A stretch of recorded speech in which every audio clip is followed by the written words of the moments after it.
Beritakanlah firman, siap sedialah baik atau tidak baik waktunya. Shalom, puji Tuhan, oleh berkat kemurahan Tuhan saja kita boleh berjumpa lagi dalam renungan harian di hari ini yang saya percaya terus menginspirasi dan memotivasi hidup kita untuk kita terus bertumbuh dalam iman dan kerohanian kita. Mengawalinya mari kita berdoa. Kami bersyukur dan memuji nama-Mu ya Allah di hari ini. Engkau berikan kami waktu dan kesempatan kembali untuk kami akan mendengarkan sebagian dari firman-Mu. Roh-Mu yang kudus, tolonglah kami, urapilah dan berkatilah kami dengan firman-Mu di hari ini. Dalam nama Tuhan kami Yesus Kristus kami berdoa. Amin. Nats firman Allah yang menjadi perenungan kita bersama di hari ini saya ambil dari Injil Yohanes pasal 6 ayat 25 sampai dengan ayatnya yang ke-58. Secara khusus saya akan baca ayatnya yang ke-27. Firman-Nya berkata demikian, "Bekerjalah bukan untuk makanan yang akan dapat binasa, melainkan untuk makanan yang bertahan sampai kepada hidup yang kekal, yang diberikan Anak Manusia kepadamu, sebab dialah yang disahkan oleh Bapa Allah dengan meterainya."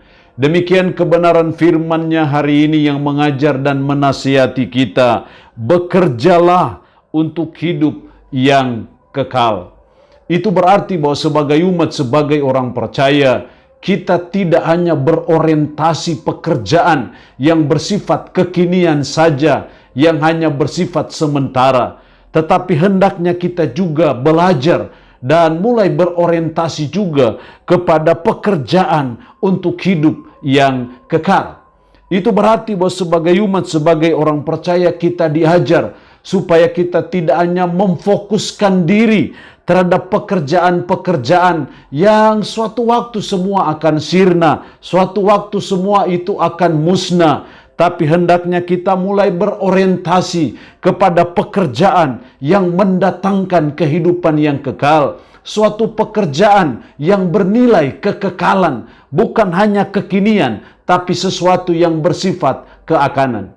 Itulah yang disampaikan oleh Yesus kepada murid-murid ketika mereka datang mencari Yesus, oleh karena mereka telah mengalami pertolongan Tuhan, makan roti sampai mereka kenyang, dan mereka mau ikut Yesus juga dengan motivasi supaya bisa mendapatkan sesuatu. Dalam konteks itulah Yesus memberitahu kepada mereka, bekerjalah bukan untuk makanan yang akan dapat binasa, melainkan untuk makanan yang bertahan sampai kepada hidup yang kekal.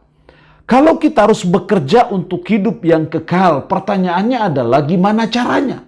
Bagaimana caranya bekerja untuk hidup yang kekal? Dalam ayat ini saya menemukan setidaknya dua hal penting yang dituntut dari kita bagaimana bekerja untuk hidup yang kekal. Yang pertama kita lihat dalam ayatnya yang ke-29. Jawab Yesus kepada mereka, "Inilah pekerjaan yang dikehendaki Allah, yaitu hendaklah kamu percaya kepada Dia yang telah diutus Allah." Di sini Yesus memberitahu pekerjaan yang dikehendaki Allah adalah percaya kepada Dia, yaitu percaya kepada Yesus. Kenapa harus percaya kepada Yesus?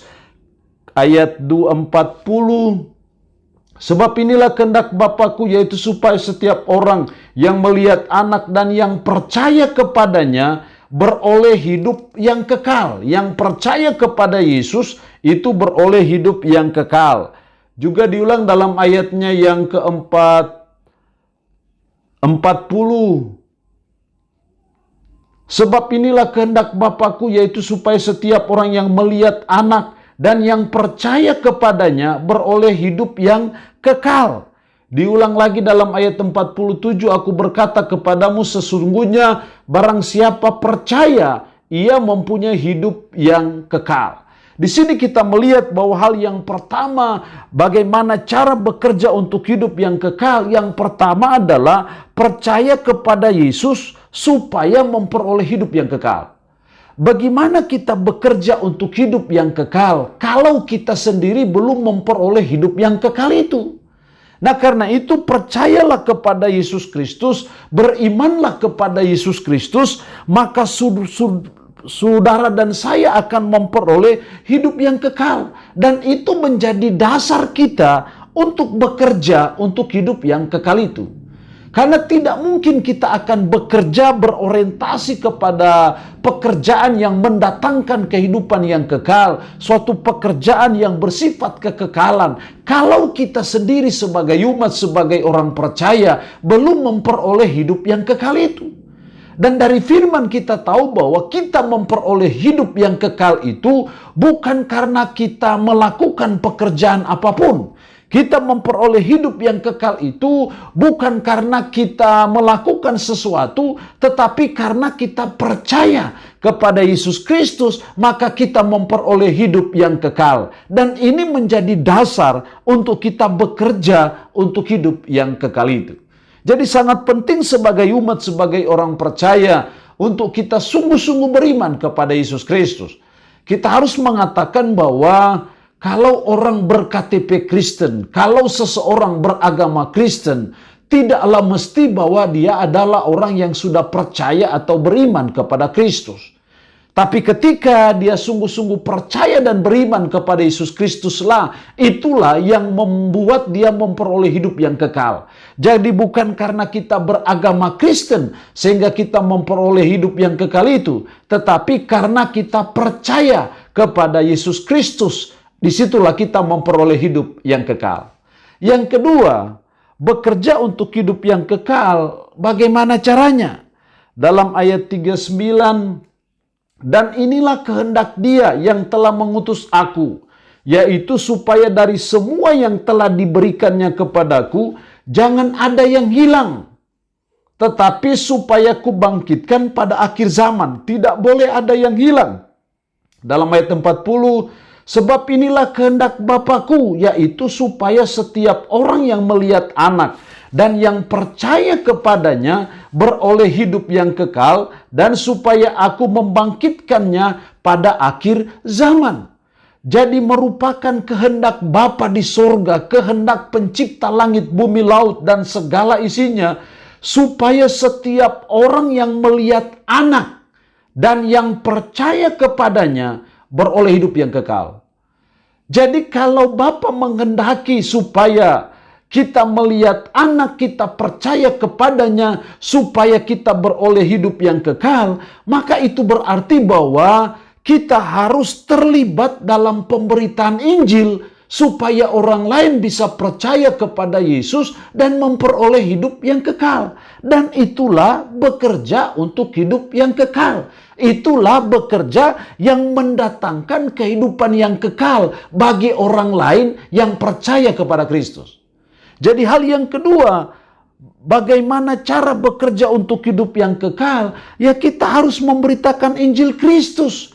Kita harus melayani Kristus. Supaya tidak ada yang tersesat, yang sudah percaya tidak tersesat lagi, yang belum percaya supaya mereka percaya, karena dengan percayalah mereka bisa memperoleh hidup yang kekal. Dan kalau mereka memperoleh hidup yang kekal, itu tandanya bahwa kita sudah bekerja untuk hidup yang kekal, kita sudah bekerja untuk orang lain memperoleh hidup yang kekal, kita sudah melayani Tuhan, kita sudah memberitakan Injil Kristus supaya orang lain memperoleh kehidupan yang kekal. Bagaimana orang percaya kalau mereka tidak mendengar? Bagaimana mereka mendengar kalau tidak ada yang memberitakan? Bagaimana ada yang memberitakan kalau tidak ada yang diutus untuk memberitakan? Nah, saudara dan saya yang sudah percaya, yang notabene-nya sudah memperoleh hidup yang kekal, maka menjadi tugas dan tanggung jawab kita untuk memberitakannya kepada orang lain, supaya orang lain juga mengalami atau memperoleh hidup yang kekal. Dan itu artinya kita sudah bekerja untuk hidup yang kekal. Allah yang punya firman ini memberkati kita dengan firman-Nya di hari ini. Amin. Mari kita berdoa. Puji syukur untuk kebenaran firman-Mu hari ini, yang boleh mengajar dan menasihati kami bekerja untuk hidup yang kekal, bekerja yang berorientasi kepada hidup yang kekal. Tolong kami supaya kami sungguh-sungguh percaya kepada Yesus, supaya kami memperoleh hidup yang kekal. Dan tolong kami supaya kami terlibat dalam proses memberitakan Injil, dalam melayani Kristus, supaya orang lain bisa percaya kepada Kristus dan memperoleh hidup yang kekal juga. Dengan demikian kami sudah bekerja untuk hidup yang kekal. Allah yang empunya firman ini menanamkan dalam hati dan pikiran kami, ampukan kami untuk bisa melaksanakannya dalam hidup kami sehari-hari. Yang memohon berkat bagi umat-Mu yang mendengarkan renungan harian di hari ini. Diberkatilah mereka ya Allah dengan berkat-berkat-Mu. Yang sakit dalam nama Yesus, Tuhan beri kesembuhan dari sakit yang diderita. Dalam nama Tuhan Yesus Kristus kami berdoa. Amin. Shalom. Tuhan Yesus memberkati kita dengan firman-Nya di hari ini.